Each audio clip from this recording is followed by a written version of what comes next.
ہمارے ذمے جس طرح ہمارے بچوں کی ڈیوٹی ہے نا، بیوی کا نان نفقہ خاوند کے ذمے ہوتا ہے، ماں باپ بوڑھے ہوں تو ان کی ڈیوٹی اولاد کے ذمے، اسی طرح قیامت تک نبی کوئی نہیں آئے گا، دین کی جو ڈیوٹی ہے وہ نبی پاک کی امت نے ادا کر دی۔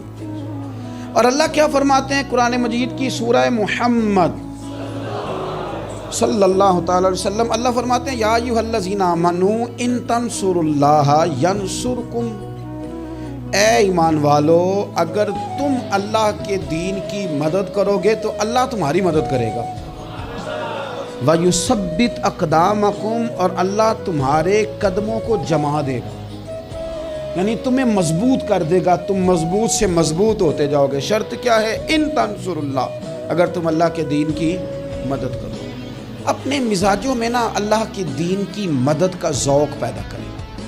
وَالَّذِي أَرْسَلَ رَسُولَهُ بِالْهُدَىٰ وَدِينِ الْحَقِّ لِيُظْهِرَهُ عَلَى الدِّينِ كُلِّهِ، میں پوری دنیا کے مسلمان حکمرانوں کو یہ بتانا چاہتا ہوں کہ یہ جو میرے نبی پاک کا دین ہے نا، یہ دبنے نہیں آیا، یہ غالب ہونے کے لیے آیا ہے، اور اسلام کی فطرت میں قدرت نے لچک دی ہے، اتنا ہی یہ ابھرے گا جتنا کہ دبا دو گے۔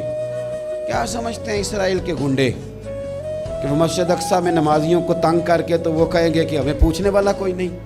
اسلام کی فطرت میں قدرت نے لچک دی ہے، اتنا ہی یہ ابھرے گا جتنا کہ دبا دو گے۔ بانجھ نہ سمجھا جائے اس امت کو، بس یہ جو مسلمان حکمران ہیں یہ اتنی بات سمجھ لیں کہ تم جب ان یہودیوں سے کافروں سے معاہدے کرتے ہو تو تمہیں تو کچھ خیال نہیں آتا، تم تو صرف دنیا داری دیکھ کے چلتے ہو۔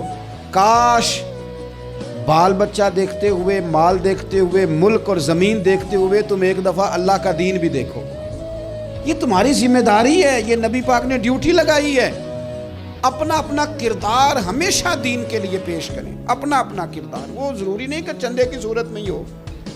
آپ کسی بے نمازی کو نماز کا مشورہ دیں، آپ نے دین کی خدمت کی۔ آپ نے ماں باپ کے نافرمان کو فرما برداری کا مشورہ دیا تو آپ نے دین کی خدمت کی۔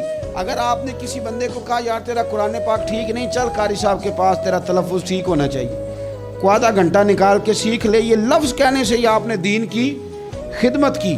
میرے نبی پاک صلی اللہ تعالی علیہ وسلم نے فرمایا ایک جملہ بول کے جو دین کی دعوت دے گا، ایک ایک جملے پہ اللہ 1,000 سال کی عبادت کا ثواب دے گا۔